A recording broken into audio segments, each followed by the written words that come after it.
Espero que hayan leído el pasaje. Recuerden que trato siempre de mandárselos al chat de iglesia para que lean el pasaje el día anterior y puedan tener un mejor aprovechamiento de la predicación. Hechos 21, vamos a estar estudiando esta mañana del 15 al 26, versículos 15 al 26. Hechos 21, 15 al 26.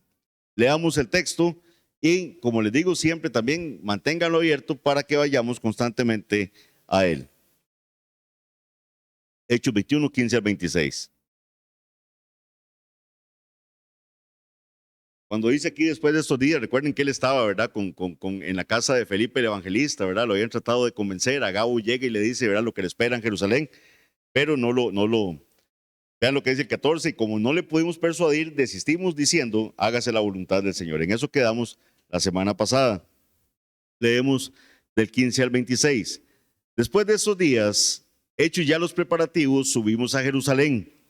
Y vinieron también con nosotros de Cesarea algunos de los discípulos, trayendo consigo a uno llamado Nazón de Chipre, discípulo antiguo, con quien nos hospedaríamos. Cuando llegamos a Jerusalén, los hermanos nos recibieron con gozo. Y al día siguiente, Pablo entró con nosotros a ver a Jacobo, y se hallaban reunidos todos los ancianos, a los cuales después de haberles saludado, les contó una por una las cosas que Dios había hecho entre los gentiles por su ministerio. Cuando ellos lo oyeron, glorificaron a Dios y le dijeron, ya ves, hermano, cuántos millares de judíos hay que han creído y todos son celosos por la ley. Pero se les ha informado en cuanto a ti, que enseñas a todos los judíos que están entre los gentiles a apostatar de Moisés, diciéndoles que no circunciden a sus hijos ni observen las costumbres. Que hay pues, la multitud se reunirá de cierto, porque oirán que has venido.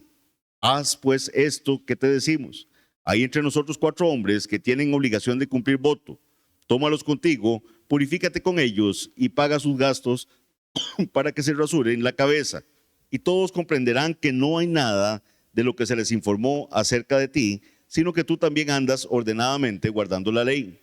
Pero en cuanto a los gentiles que han creído, nosotros les hemos escrito determinando que no guarden nada de esto, solamente que se abstengan de lo sacrificado a los ídolos, de sangre, de ahogado y de fornicación.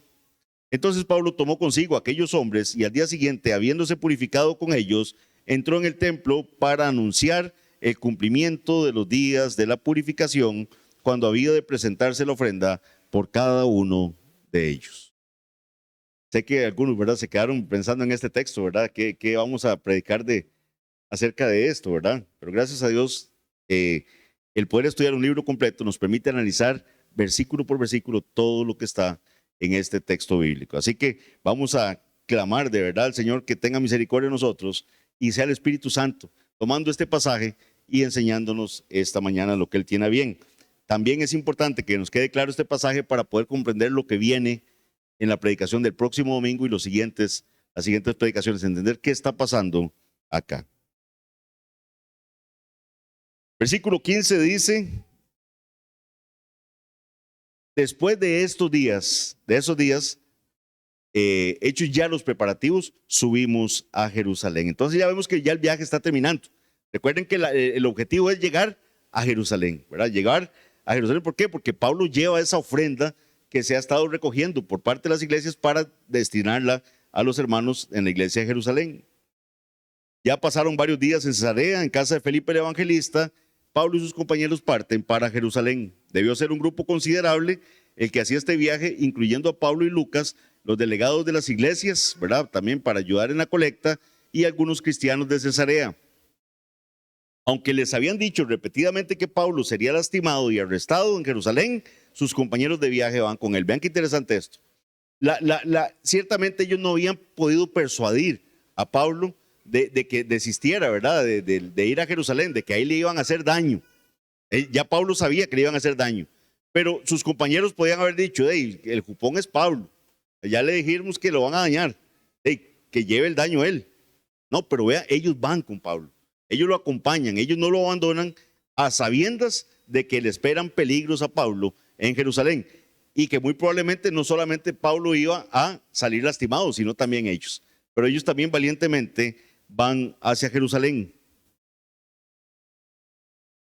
Pablo sabía lo que le esperaba, sin embargo, no permitió que la perspectiva del peligro y el sufrimiento le impidiera seguir la voluntad de Dios. La semana pasada vimos que la obediencia a la voluntad de Dios es lo que debe privar en nuestra vida. No nuestro confort, no lo que nos parezca a nosotros lo mejor, sino obedecer la voluntad de Dios. Y también, muy probablemente en algunas situaciones, y aquí hago una muy pequeña aplicación de esto, recordando, vamos a tener que desobedecer un consejo que parece sabio, que parece sensato por parte de nuestros hermanos. El decirle a alguien, vea, no vaya por ahí porque le pueden hacer daño, es un consejo sensato, es un consejo sabio, pero no era la voluntad de Dios en ese momento. Ya a Pablo le habían dicho, varios profetas, ya le habían dicho, el mismo Espíritu Santo le había revelado que le esperaban peligros, pero esos peligros no estaban fuera de la voluntad de Dios. Pueden haber hermanos bien intencionados que nos estén dando algún consejo así, pero tengamos cuidado de no buscar nuestro beneficio propio, no buscar lo que nos agrade a nosotros, sino buscar hacer la voluntad de Dios. Versículo 16. Y vinieron también con nosotros de Cesarea algunos de los discípulos, trayendo consigo a uno llamado Nasón de Chipre, discípulo antiguo, con quien nos hospedaríamos. A veces en Jerusalén, los habitantes de Cesarea, los discípulos de ahí los condujeron a la casa de un discípulo que se llama Nasón, ese es el nombre, con quien habían acordado alojarse cuando llegaran a Jerusalén. Este gesto de los creyentes de Cesarea, y en especial el de Nasón, fue particularmente útil, ya que pocas casas de Jerusalén estarían abiertas para Pablo. Vamos a ver por qué. No le esperaba una gran acogida, digámoslo así, de parte de las personas de Jerusalén, menos a sus compañeros gentiles, ¿verdad? Porque van gentiles con él, van los representantes de iglesias que no son judíos, y ellos no les iban a dar hospedaje. Nasón, quien vivía en Jerusalén, era un discípulo antiguo. Ahora me preguntaba Sergio, o me comentaba acerca de eso, de qué se refiere con antiguo, ¿verdad? Que se refiere a un discípulo antiguo. Esto no se refiere a la edad de Nasón, no es que era una persona de edad avanzada, sino probablemente que era un discípulo de larga trayectoria. O sea, era uno de los primeros discípulos, de los primeros integrantes de la iglesia en Jerusalén. Entonces, por eso se le conoce como un discípulo antiguo. Cuando uno ve a esos hermanos, ¿verdad? O cuando teníamos en Lagos hermanos que tenían mucho tiempo de estar ahí, ¿verdad? Ya personas, entonces ya uno sabía quién era, ¿verdad? Un discípulo antiguo de estar ahí en la iglesia. Gente que ya tenía el renombre, esa distinción, ¿verdad? De ser un discípulo de ya de muchos años. Qué bonito, mis hermanos, que esa sea también una meta de nosotros, va a ser conocido como un discípulo antiguo, ¿verdad? Que comenzamos ciertamente, pero permanecemos en el camino del Señor. Qué triste es muchos que han comenzado y ya no están, ¿verdad? Se van no, pero Nasón era conocido como un discípulo antiguo. Versículo 17 dice, cuando llegamos a Jerusalén, los hermanos nos recibieron con gozo. Y aquí yo quiero que ustedes se pongan en los zapatos de Pablo. Pablo está deseando llegar a Jerusalén. Llevamos capítulos, ¿verdad?, estudiando de cómo él ni siquiera se detiene en Éfeso. ¿Por qué? Porque él quiere llegar a Jerusalén. Cuando nosotros tenemos muchas ganas de algo, nosotros nos vamos formando una expectativa, ¿verdad?, de qué va a suceder cuando uno llegue ahí, ¿verdad? ¿Cómo será la recepción? ¿Verdad? Uno espera que la gente esté tan contenta como estoy yo de llegar a ese lugar a hacer lo que se va a hacer. Yo no sé a cuánto les ha pasado, ¿verdad? Que comprando un regalo usted para su esposo o su esposa, usted está todo contento, ¿verdad? Y espera dárselo para ver cuál va a ser la reacción de aquella persona cuando le da aquel regalo. Entonces pongámonos en los zapatos de Pablo. Él lleva esa ofrenda, él va con ganas de ver a los hermanos en Jerusalén y él llega finalmente ya a Jerusalén. Cuando él llega a Jerusalén dice que fue recibido, pero vamos a ver que va a haber diferentes maneras de cómo fue recibido. Nos dice el versículo 17, nos menciona que con gozo, primeramente, ¿verdad? Pero vamos a ver. Fue recibido con gozo por parte de los hermanos. Este es el único momento positivo que vemos en esta recepción. Ahorita vamos a ver qué pasa. Eso no significa que todos los cristianos de Jerusalén estaban gozosos de ver a Pablo. Es claro que Pablo muy probablemente entregó a los ancianos la colecta, ¿verdad?, de las iglesias gentiles, y algunos estudiosos piensan que este alegremente o este gozo se debió a la recepción de la ofrenda, ¿verdad? Que se alegraron por el dinero, digámoslo así. Pero eso no es lo que nos dice el texto. O sea, Lucas ha guardado silencio con respecto a la colecta. Vea que lo de la colecta tuvimos que sacarlo nosotros por la lectura de las cartas de Pablo, de lo que se decía en otras cartas, no por lo que Lucas relata. Si fuera solo por la lectura de Hechos, no sabemos que Pablo lleva esa colecta hacia la iglesia de Jerusalén. Lo sabemos por la integración que hicimos de las otras cartas de Pablo. Lucas ha guardado silencio sobre esa colecta y no hay bases reales en el texto para asumir que la felicidad de estos hermanos se debió a la recepción del dinero. No está del todo claro quiénes son estos hermanos que lo reciben al inicio.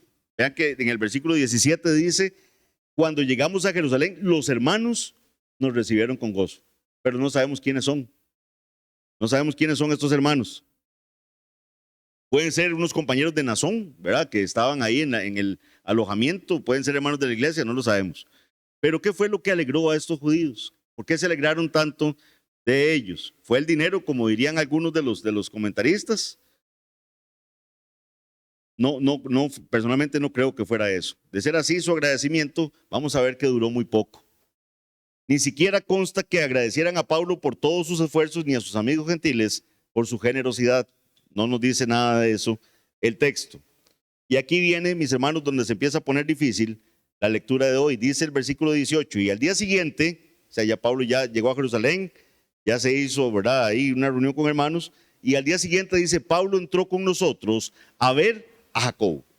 ¿Cuál Jacobo es? Jacobo, el hermano de nuestro Señor Jesucristo, ¿verdad? El conocido también como Santiago, el escritor de la epístola de Santiago.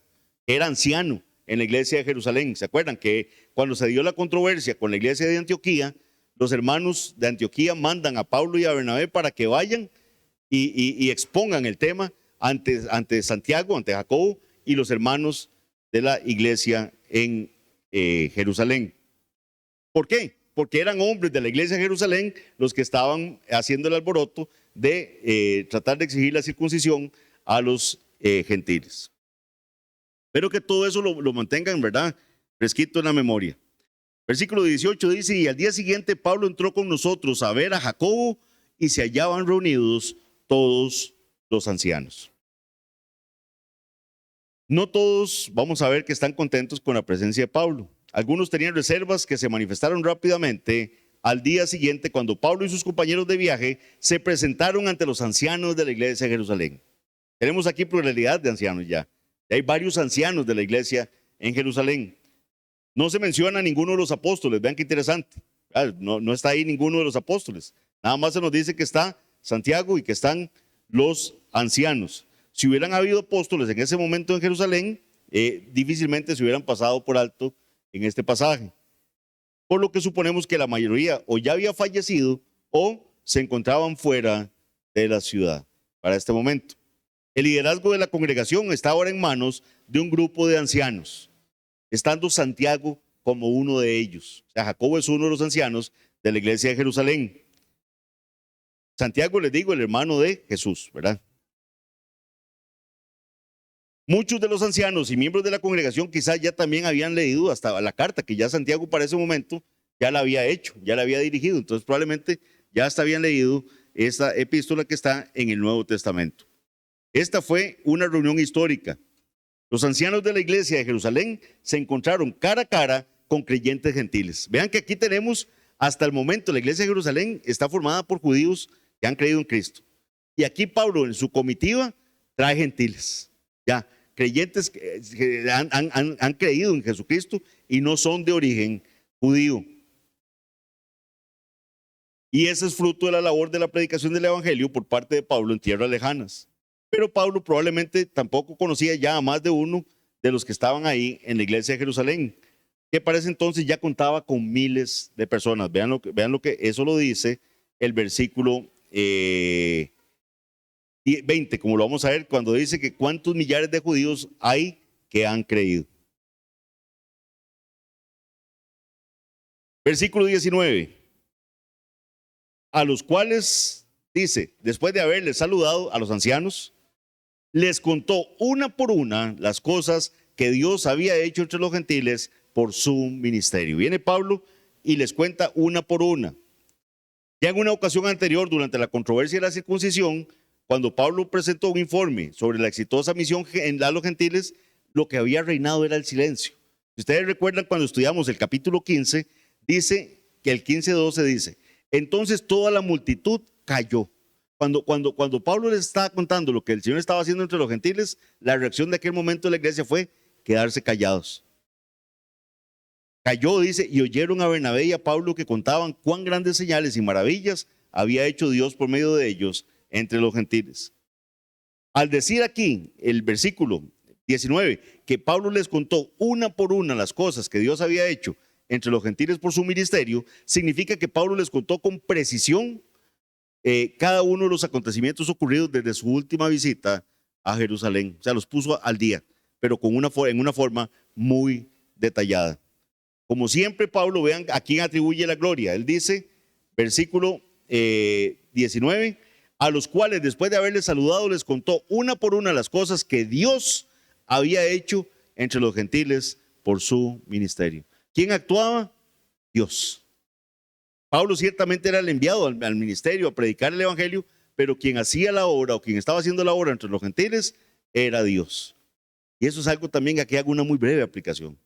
Mis hermanos, los esfuerzos que podamos hacer aquí son inútiles si creemos que nos podemos atribuir a nosotros mismos, o a nuestras habilidades, o a nuestros esfuerzos. Ciertamente el Señor nos pide que nos esforcemos y que usemos las habilidades que Él nos ha dado a su servicio, pero la gloria es de Dios. O sea, quien hace la obra en cada uno de los corazones es Dios, no nosotros. No es que yo voy a tomar técnicas para ver cómo los convenzo mejor. No, eso sería atribuirme a mí el resultado de lo que pueda darse. Yo aquí nada más predico la palabra del Señor y el Señor es el que va a dar el fruto en el corazón de ustedes. Igual mi hermano Arles, igual David. Cuando estamos predicando aquí es nada más ser voceros de la palabra del Señor y es Él el que va a hacer la obra. Entonces dice que Pablo les cuenta una por una las cosas que Dios había hecho entre los gentiles por su ministerio. Versículo 20. Y aquí se me olvidó decirles el título que le puse a este sermón, pero me parece que este es un momento oportuno para decírselos. Yo lo llamé gozosos pero dudosos. A este sermón, gozosos pero dudosos. Y vamos a ver por qué. Y aquí empieza en este versículo 20. Recuerden las expectativas que les dije que tuvieran en mente ahí de Pablo. Pablo viene contento con una ofrenda. Pablo viene contento y les está contando, ¿verdad?, lo que el Señor está haciendo con los gentiles, cómo se están convirtiendo los gentiles. Se lo está contando a los ancianos de la iglesia de Jerusalén. Y vean lo que pasa aquí en el versículo 20. Cuando ellos lo oyeron, o sea, oyen el informe de Pablo, cuando ellos lo oyeron, glorificaron a Dios. O sea, hay gozo. Glorificaron a Dios y le dijeron, ya ves, hermano, cuántos millares de judíos hay que han creído y todos son celosos por la ley. Uno dice, qué raro, ¿y eso qué tiene que ver, ¿verdad?, con el gozo que tenían de haber oído lo que el Señor estaba haciendo, las maravillas que estaba haciendo entre el pueblo gentil? Los ancianos estaban pensando en otra cosa. Los ancianos les estaba preocupando otra cosa. Sí se alegraron, pero tal vez no lo que Pablo esperaba que se alegraran. Sí estaban contentos con el donativo, pero tal vez no la expectativa que Pablo tenía de ver la bondad de sus hermanos gentiles, ¿verdad?, que no los conocían personalmente, personas que no son judíos como ellos, y les mandaron un donativo. Pablo contándole, ¿verdad?, cómo el Señor salvó a gente que nunca había oído nada de Dios, que eran gentiles, creyentes de otros dioses, y el Señor salvándolos. Ellos glorifican a Dios, los ancianos, y de una vez le dicen, ya ves, hermano, cuántos millares de judíos hay que han creído y todos son celosos por la ley. Los ancianos alabaron a Dios por los frutos de la obra de Pablo entre los gentiles. En la conferencia de Jerusalén habían respaldado el ministerio de Pablo a los gentiles. Ellos estaban de acuerdo en que Pablo le predicara a los gentiles. De hecho, recuerden que Santiago lo que les manda a decir es que se abstengan, ¿verdad?, de lo que vimos ahí, de ahogado, de sangre, de fornicación, de los sacrificados a los ídolos. Ellos reciben con gozo entusiasmo, ¿verdad? Los éxitos misioneros. Pero el éxito de Pablo les había creado algunos problemas y ahora se los están comentando. No sabemos si es Santiago el que está tomando la voz de los ancianos, pero ya los ancianos empiezan a hablarle a Pablo acerca de esto. Su nueva situación se debía en parte a su éxito en la misión evangelizadora y a los miles de nuevos conversos que habían. Qué decepción para Pablo, yo imagino, vean. También sé que algunos han vivido experiencias de esas, que usted llega con una gran expectativa de lo contento que se va a poner la persona con esa sorpresa que usted le está haciendo y todo. Ay, dice, esta persona va a reaccionar así y lo desinflan totalmente, ¿verdad? Desde que no reaccionó como usted esperaba. Eso nos ha pasado a todos. Tal vez, ¿verdad? La esposa se esforzó haciendo aquella comida y dice, le va a encantar, yo quiero ver la cara que va a poner cuando se dé la primera cucharada de aquello. Y nada, ¿verdad? Ni un comentario de que qué rico que está la comida, ni nada. O se pone a hablarle de que qué clima, que qué calor que está haciendo, alguna otra cosa que no tiene nada que ver con aquello que se había preparado con tanto gozo.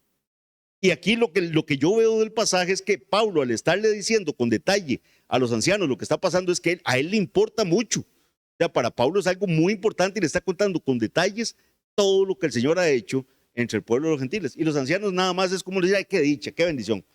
Ya. Y le empiezan a contar el problema que tienen con la gente ahí en Jerusalén. Le recalcan que hay un problema ahí con los hermanos judíos, que todos, por cierto, son celosos de la ley. Vea que se lo recalca así el pasaje. Aquí se da un duro golpe a sus esperanzas de que la brecha entre judíos y gentiles de la iglesia pudiera ser superada. Recuerden que habían problemas entre judíos y griegos en la iglesia. Ya el tema de los diáconos había tenido que surgir, porque los judíos de origen helenista y los judíos locales ya tenían problemas entre sí. Ojo, y estábamos hablando de dos grupos de judíos. Y ahora ya si metemos a los gentiles dentro de la iglesia, todavía iban a haber más problemas. Aquí se da un orgullo religioso intolerante que va a reinar en lo que vamos a ver la próxima semana. La fidelidad a la Torá no era nada nuevo para los cristianos judíos. La fidelidad a la ley del Señor, el guardar ciertos rituales de la ley, las ceremonias, y para ellos era vinculante, la ley civil también, era su ley. Entonces ellos seguían guardando la Torá. Básicamente de eso se trata el acuerdo en la conferencia de Jerusalén. Los cristianos judíos permanecerían fieles a la ley judía, pero los gentiles conversos no estarían sujetos a ella en lo ceremonial ni en lo civil. Ya no tenían que hacer los ritos, no tenían que hacer sacrificios, no tenían que circuncidarse. Civilmente no les era aplicable tampoco esa ley. Moralmente sí. ¿Verdad? Eso es algo que nosotros sostenemos, la ley moral del Señor está vigente. Esos mandamientos del Señor no han sido abolidos. Siguen tan vigentes como cuando el Señor los pronunció. La novedad de la situación actual se esconde en la palabra celoso.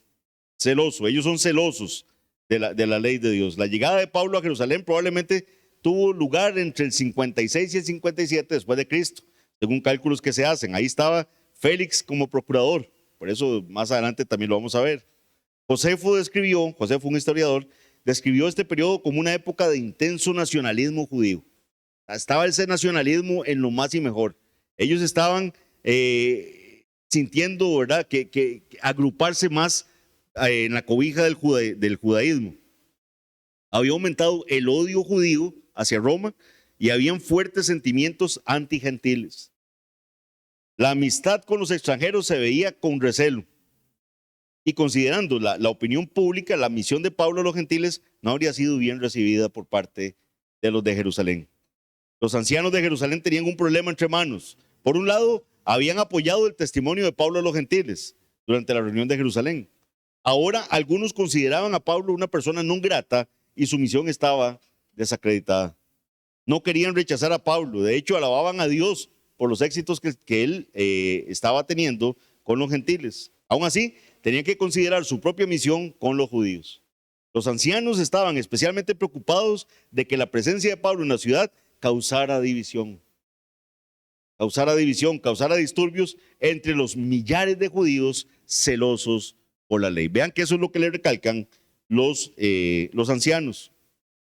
Da la impresión de que los judaizantes, ¿verdad?, habían estado haciendo bien su trabajo dentro de la iglesia.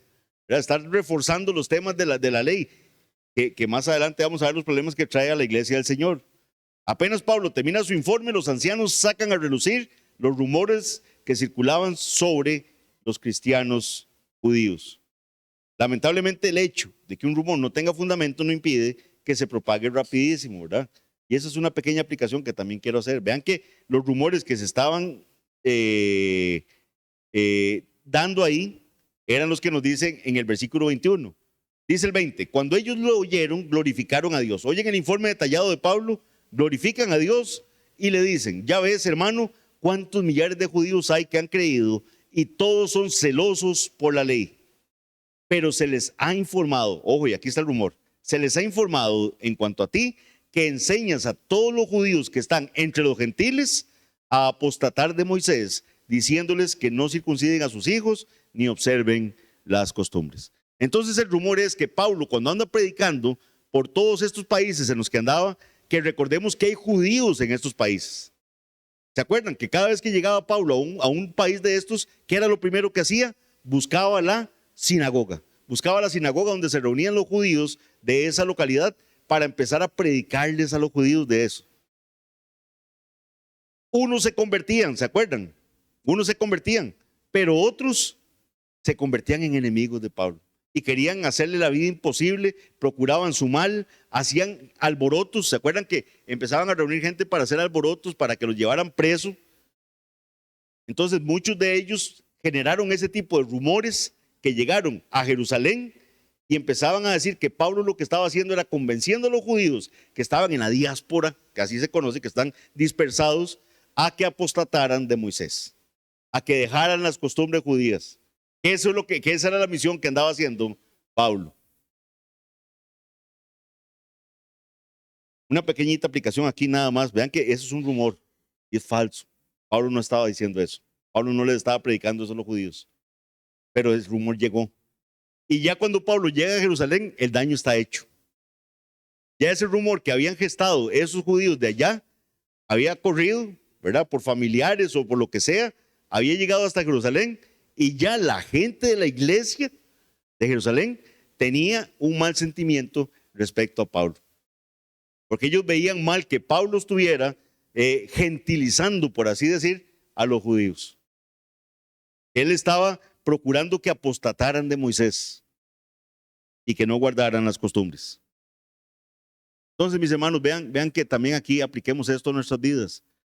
No fomentemos un rumor.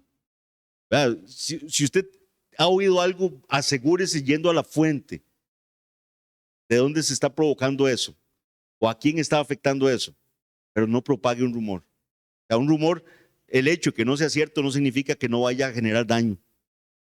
Y aquí a Pablo lo están dañando su imagen con una mentira. Ya lo están esperando con mal. Vean que los ancianos ni siquiera le hacen una gran celebración por lo que Pablo está diciendo. Glorifican ciertamente a Dios. Pero mis hermanos, ellos acaban de recibir una ofrenda de gentiles, de iglesias de gentiles. Les está contando Pablo la gran noticia de cómo el Señor está salvando a los gentiles. Simplemente se ve una glorificación a Dios por eso y de una vez entran al problema de lo que está pasando.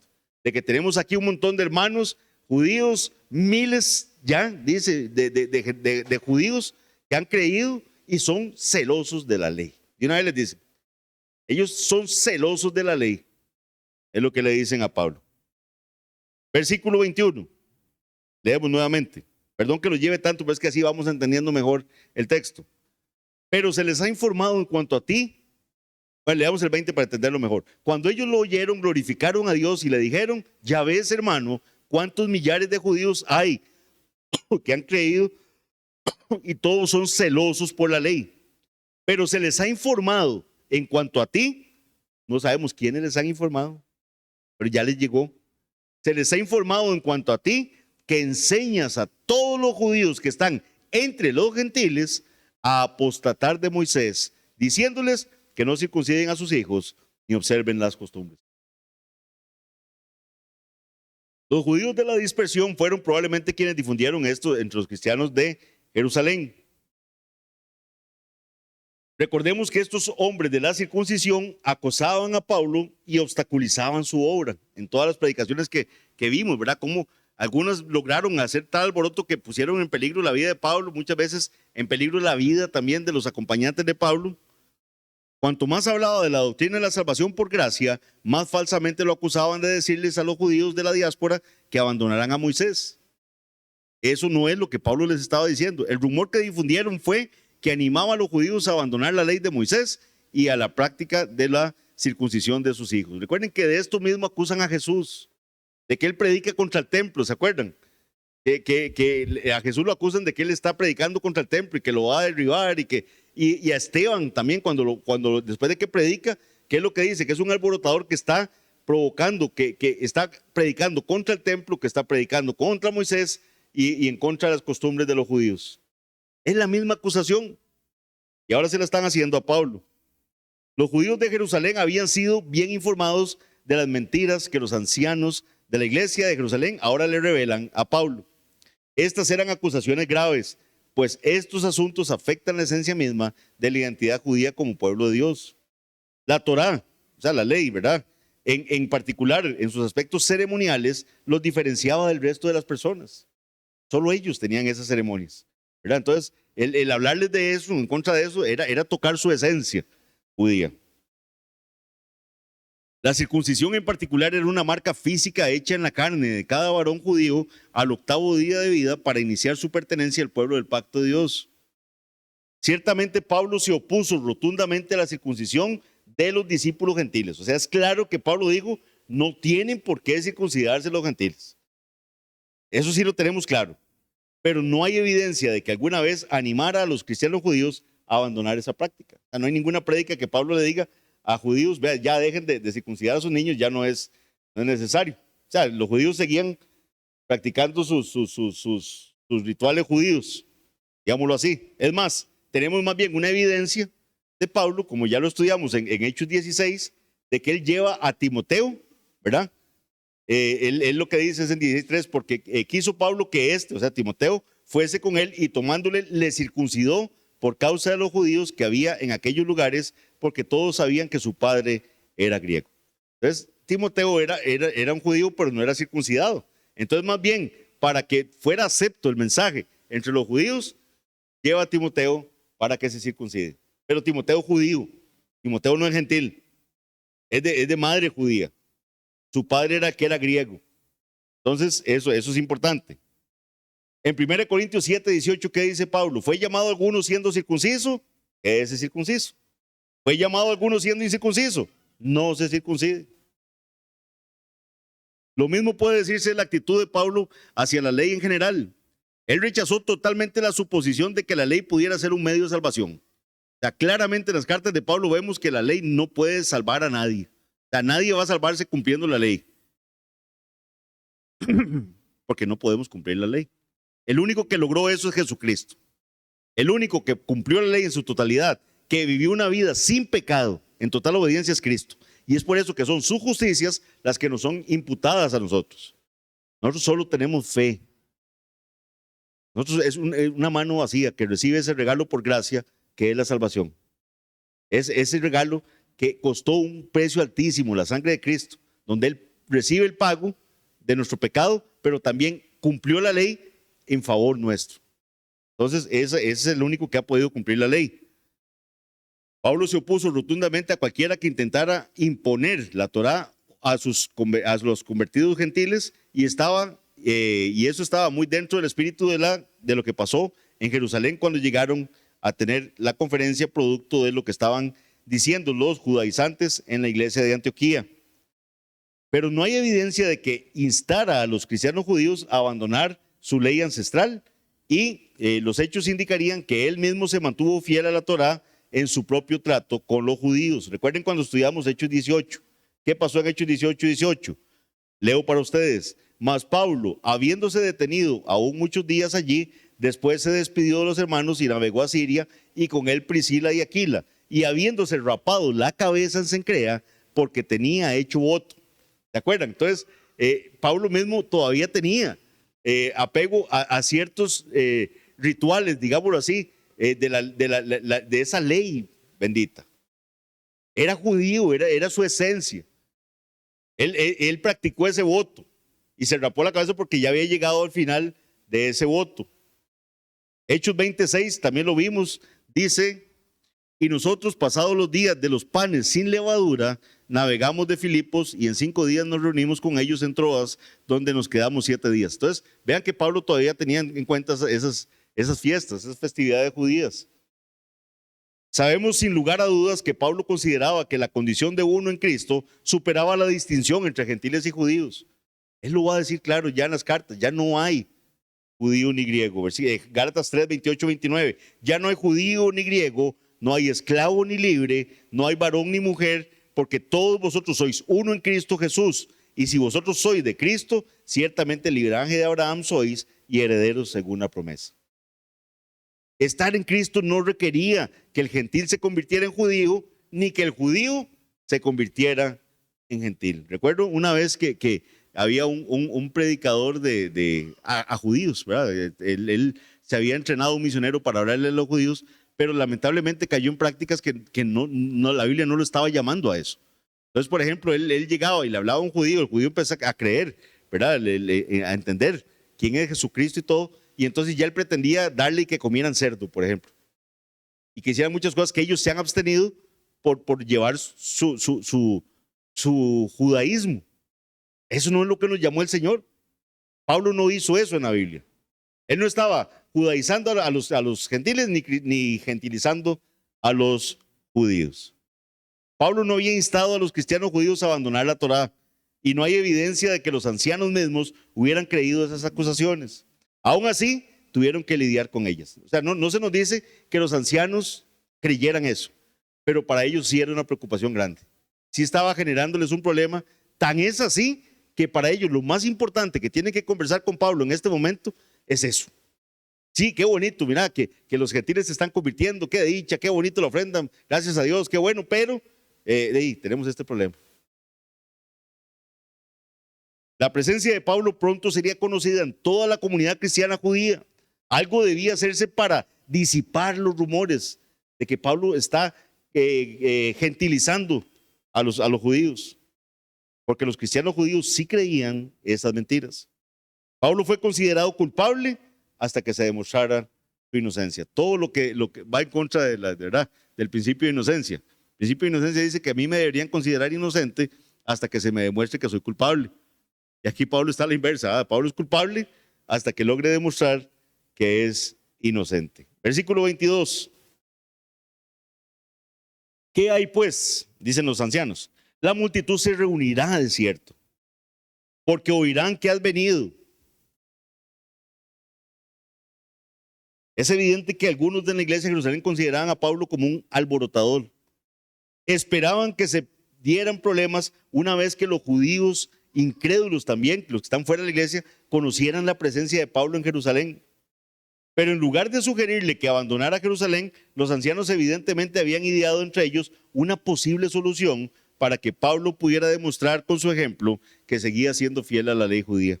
Esto es lo que sugirieron, y veamos lo que dicen los versículos 23 y 24a. Haz pues esto, le dicen. Haz pues esto que te decimos. Hay entre nosotros 4 hombres que tienen obligación de cumplir voto.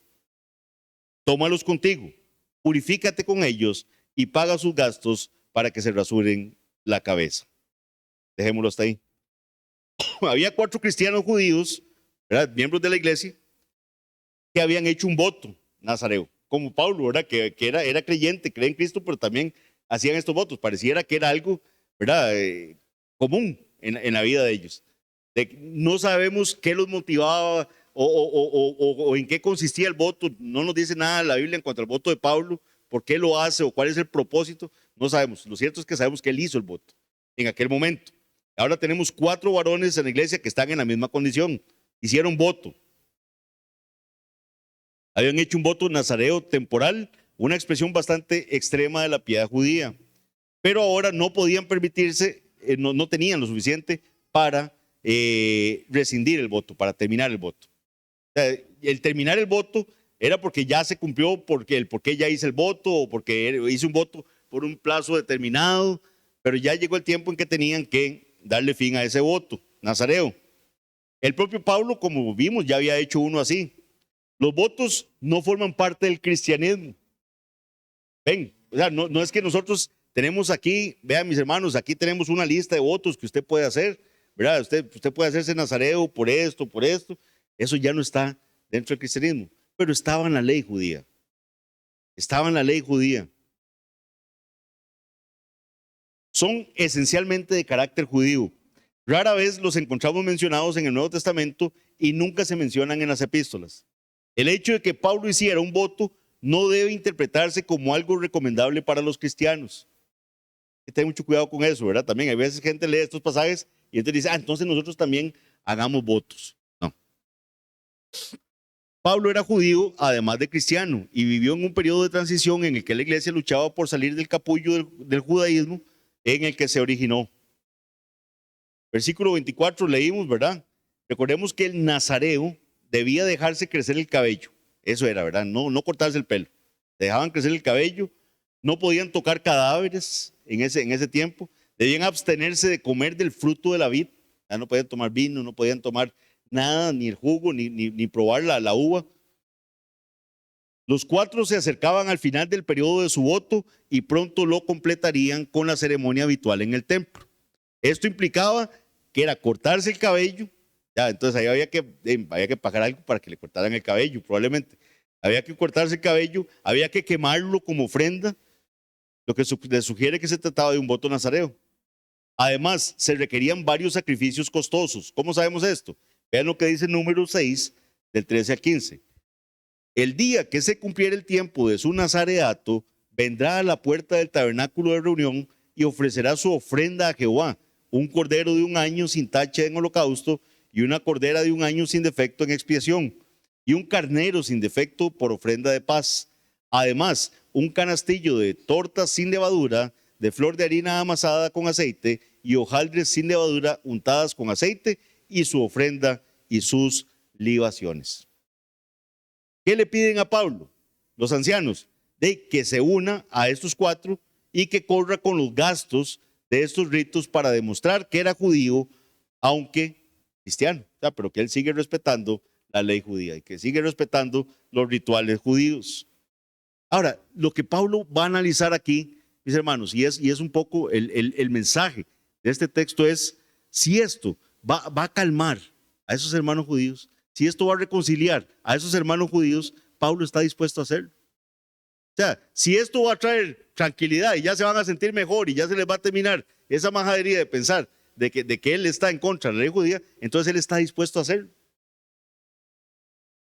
Pablo, recién llegado de una larga estancia en tierras gentiles, era considerado ceremonialmente impuro, porque él andaba con gentiles. Entonces también tenía que hacer el ritual de la purificación para poder entrar ya tranquilamente en el templo, porque se había contaminado con gentiles. Entonces él no iba a insultar, digámoslo así, la conciencia de los judíos, no haciendo ese ritual de purificación, porque de todas formas tenía que hacerlo para limpiarse a sí mismo y poder estar ceremonialmente puro para estar ahí. Entonces lo que ellos le dicen es, acompañe a esos 4 que tienen que hacer eso, usted de una vez se purifica y ahí van a ver que usted respeta la ley. Por lo tanto, necesitaba someterse él también a la purificación ritual antes de participar en la ceremonia que marcaba el fin de los votos de estos 4 hombres. Esto sería una demostración de su total lealtad a la Torá, no solo al asumir los elevados gastos del voto, sino también al someterse él mismo a la purificación necesaria. Evidentemente la esperanza era que los judíos vieran a Pablo realizando un ritual puramente judío en el templo y que la noticia disipara los rumores que se habían extendido. Esa era la esperanza, que con eso todo se calmara, ya las aguas bajaran a un nivel más tranquilo. Al participar en esa ceremonia de purificación, Pablo no violaba sus principios, no iba nada en contra de sus principios. Nunca le habría pedido a un cristiano gentil que hiciera lo que él hizo. Y probablemente no habría recomendado un voto nazareo a los cristianos judíos comunes tampoco. Pero no veía nada malo en este gesto de buena voluntad hacia otros creyentes judíos. Pero se encontraba en una situación difícil. ¿Por qué la situación es difícil? Porque acceder a esta petición de participar en ese ritual podría también haber hecho tropezar a sus hermanos gentiles, ¿verdad? Que pueden decir, hey, pero hey, ¿cómo? Hey, ya estamos en Cristo, ya no necesitamos nada de estos rituales ni nada de eso. Podía haber traído tropiezo también a sus hermanos gentiles, pero negarse a hacerlo, a participar en estos votos y todo, en el pago de los votos y en la purificación, confirmaría la ya baja opinión que sus hermanos judíos tenían de él. Entonces esa es la circunstancia en la que está Pablo. O les hago caso aquí a los ancianos y me corro el chance que pueda quedar mal con mis hermanos gentiles, o no lo hago y ya les confirmo las sospechas que tienen ellos de que yo estoy irrespetando la ley de Dios. De los dos males, elige el menos malo, elige el menor, juzgando que la conciencia de sus amigos gentiles era mucho más fuerte que la de estos ancianos judíos. Ellos seguían todavía atados a esas tradiciones, a esos grilletes que los mantenían prisioneros de las formas ceremoniales obsoletas. Versículo 25. Ya vamos terminando, mis hermanos. Pero en cuanto a los gentiles, dicen los ancianos, o sea, vaya usted, haga los votos, páguele los votos, purifíquense, dice, pero en cuanto a los gentiles que han creído, nosotros les hemos escrito, determinando que no guarden nada de esto, solamente que se abstengan de lo sacrificado a los ídolos, de sangre de ahogado y de fornicación. Los ancianos concluyen su propuesta a Pablo, recordándole los decretos apostólicos. ¿Se acuerdan? Que era lo que se había determinado en Jerusalén cuando se llegó al convencimiento de que ellos no le estaban poniendo la carga de la circuncisión a los gentiles. Eso fue una ocurrencia de dos que se les ocurrió salir ahí a hablar en nombre de la iglesia de Jerusalén, pero que ellos no los habían mandado. ¿Se acuerdan? Eso es muy importante. La iglesia nunca mandó a estos hombres a que dijeran que tenían que circuncidarse, pero llegan al acuerdo de pedirles esas cosas a los gentiles. Y esas cosas, ¿se acuerdan que se las habían pedido para qué? Para que hubiera una sana convivencia entre judíos y gentiles. Absténganse de lo sacrificado a los ídolos. Absténganse de la sangre. ¿Por qué? Porque para un judío iba a ser muy difícil convivir con alguien que normalmente hacía esas cosas. Los gentiles sí comían sangre. Sí comían, ¿verdad? Sangre de ahogado. Sí comían de los sacrificados a los ídolos. Al final Pablo también termina diciéndole, mire, los sacrificados a los ídolos no es nada. Pero era como para que se llevaran bien, para que hubiera una sana convivencia. Es un poco lo que Pablo va a explicar después, de que si para mi hermano es ocasión de caer el que yo coma carne, entonces por amor a mi hermano no voy a comer carne, para que no hacerle pecar en su conciencia. Pero ese es otro tema. La propuesta de los ancianos era estrictamente para Pablo, que como cristiano judío demostrara su fidelidad a la ley para disipar los rumores dentro de la comunidad judeo-cristiana. El asunto era neutral para Pablo, ya que él no insistió en que los cristianos de origen judío abandonaran sus costumbres. El mismo Pablo afirmó lo siguiente en 1 Corintios 7:19, la circuncisión nada es, y la incircuncisión nada es, sino el guardar los mandamientos de Dios. Hasta donde sabemos, Pablo continuó observando la ley durante toda su vida, especialmente en la compañía de judíos. Versículo 26. Entonces Pablo tomó consigo a aquellos hombres y al día siguiente, habiéndose purificado con ellos, entró en el templo para anunciar el cumplimiento de los días de la purificación, cuando había de presentarse la ofrenda por cada uno de ellos. Este versículo es un poquito difícil de entender. Algunos lo pondrían más bien de la siguiente forma. Entró en el templo informando a los sacerdotes que dentro de 7 días, ¿por qué lo sabemos? Porque eso está en el 27. Vean que en el versículo 27, que veremos la próxima semana, dice, pero cuando estaban por cumplirse los 7 días. Es que no les cuento más para no adelantar la predicación del próximo domingo. Pero quiero que estemos claros con todo lo que ha pasado aquí, porque es muy importante para entender lo que va a pasar. ¿Bien? Entonces, él entra en el templo, les informa a los sacerdotes que dentro de 7 días se cumplirían los días de su purificación y se propuso permanecer con ellos en el templo durante una semana entera hasta que se hubiera ofrecido el sacrificio legal por cada uno de ellos. Pablo estaba más que dispuesto a ser judío para los judíos. Como él lo decía en 1 Corintios 9:20, me he hecho a los judíos como judío para ganar a los judíos. A los que están sujetos a la ley, decía Pablo, aunque yo no esté sujeto a la ley. Vean qué interesante esto. Yo creo que entendemos mejor a lo que se refería Pablo cuando él dice esto. Esas pequeñas cosas que tenía que soportar por amor de su pueblo judío, él las soportaba. Entonces él dice, me he hecho judío, me he hecho a los judíos como judío para ganar a los judíos, a los que están sujetos a la ley. Y abre paréntesis Pablo, aunque yo no esté sujeto a la ley. Como sujeto a la ley para ganar a los que están sujetos a la ley. Comenzó su purificación al día siguiente y anunció en el templo la fecha oficial en que finalizaría la ceremonia nazarea. Tendría lugar 7 días después, cuando se cumpliera su propia purificación. Pablo paga el precio de los que exigen, ¿verdad? Se pedían para cumplir los votos, lo que le habían solicitado los ancianos en Jerusalén, y durante la mayor parte de su vida lo llevó a cabo con la esperanza de que pudiera ser beneficioso para ganar a sus hermanos judíos. Lamentablemente el libro de los Hechos no dice nada sobre cualquier apoyo adicional brindado a Pablo para estos líderes, por parte de estos líderes de la iglesia de Jerusalén. De hecho, vamos a ver que una vez que Pablo es arrestado, cuando veamos eso la próxima semana, parecen como que se salen por la tangente y lo abandonan a su suerte. Ustedes ven que este es un pasaje interesante, espero que lo hayamos entendido mejor ahora que lo estudiamos, pero es un pasaje necesario para entender lo que viene ya más adelante. Vuelvan a leer en sus casas, vuelvan a apreciar esta pequeña porción que hemos estudiado hoy, y me gustaría hacer una muy breve aplicación final de lo que hemos estudiado. A lo largo de todo este estudio de los Hechos, que ya gracias a Dios, ¿verdad? Vamos llegando ya al final del libro, hemos visto lo importante que ha sido la interacción entre Pablo y el pueblo judío. Él siempre llegaba a los países que fue y buscaba la sinagoga para predicar el evangelio a los suyos, para predicarle a los judíos. Él nunca dejó de sentir ese deseo de que sus hermanos entendieran que solo en Jesucristo hay salvación, de que Jesucristo era de que entendiera varias cosas. Uno, que el Cristo, según el Antiguo Testamento, el Cristo tenía que padecer. Y eso es algo que no lo habían entendido. Y Pablo los convencía de eso. Y que ese Cristo que tenía que padecer era Jesús. Y que había venido y ciertamente sufrió, ciertamente fue crucificado, pero también había resucitado. Recuerden que esa era parte importante también. Él dijo, no quedó ahí, él resucitó, ascendió al cielo y está a la diestra del Padre.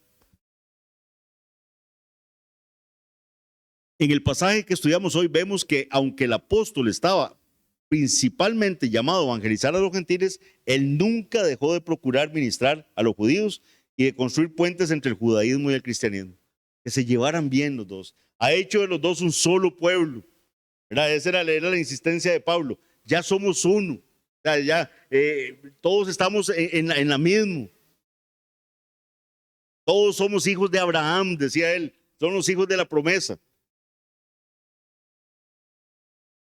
Nunca dejó de procurar evangelizar a los judíos. Veremos en los próximos domingos que sus esfuerzos acaban mal. No se los quiero así, pero vamos a ver qué pasa la próxima semana. Pero siguió intentando ganarlos para Cristo. Eso no le mermó sus ganas de seguir predicándoles el evangelio.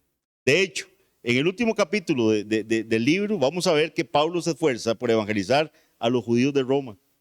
También allí obtuvo la misma respuesta y la mayoría de los judíos rechazaron lo que decía, de modo que volvió a concentrarse en los gentiles. Pero nunca renunció a ganar a los judíos. ¿Qué podemos entender de esto? ¿Cómo deberíamos aplicar nosotros esto? Vean, mis hermanos, esto debería animarnos a no perder las fuerzas y a seguir perseverando cuando le predicamos a los nuestros. Pablo podía haber dicho en algún momento, no, ya, qué obstinados, estos judíos son muy majaderos, ya les he predicado mucho, la verdad ya no se lo merecen. No, mis hermanos, sigamos. Ustedes todos tienen familiares que no conocen al Señor. ¿Qué tanto ahínco, qué tanto amor han sentido para seguirles predicando el evangelio? Aunque los hayan rechazado, aunque salgan con estas cosas, ¿qué tanto están perseverando en predicar el evangelio a los suyos? ¿Qué tanto es el deseo de verlos sirviendo al Señor? De verlos convertidos, de que vengan en un arrepentimiento y el Señor les dé un nuevo corazón. ¿O nos hemos dado por vencidos? ¿O hemos tirado ya la toalla? Pablo no la tiró. Y si tenía que hacer estas majaderías que le están pidiendo aquí los ancianos, Pablo podía haber dicho, ¿sabe qué? La verdad no, mejor me devuelvo allá, estoy más tranquilo. En aquellos países no me molestan tanto como aquí. Malagradecidos tras de que les traemos una ofrenda, tras de que les Les vengo a contar lo bonito que está haciendo el Señor en todos los países. Miren, ni pelota me dieron. Lo que me dice es que tengo que pagarle los votos a 4 ahí e irme a purificar yo con ellos.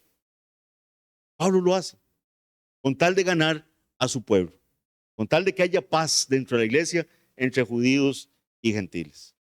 Quiera el Señor, mis hermanos, añadir bendición a esta exposición de la palabra, que podamos haber entendido bien este texto tan difícil, ¿verdad? Con algunas cosas que inicialmente no se entendían bien de la lectura inicial, pero que creo que nos quedan claras en esta mañana. Vamos a orar. Padre bendito, Señor, te damos las gracias, eres bueno, nos has nutrido con el libro de los Hechos, nos dejas ver, Señor, que la actitud de Pablo es la correcta, nuestro amor por los que no han oído el Evangelio, por los nuestros, los que nos rodean, Señor, en nuestras familias, que tantas veces nos han rechazado, debería ser seguir insistentes predicándoles el Evangelio, hacer hasta las cosas que a veces uno considera majadería, Señor, pero con tal de que escuchen el Evangelio. Padre, danos mayor humildad, danos más perseverancia, más amor por los perdidos y que, Padre, que querramos de verdad que estén aquí con nosotros escuchando la exposición de tu palabra. Gracias, Señor, te damos. Bendice ahora a nuestro pastor Arles en la parte que sigue de la cena y que todo sea para tu gloria en el nombre de Jesús. Amén.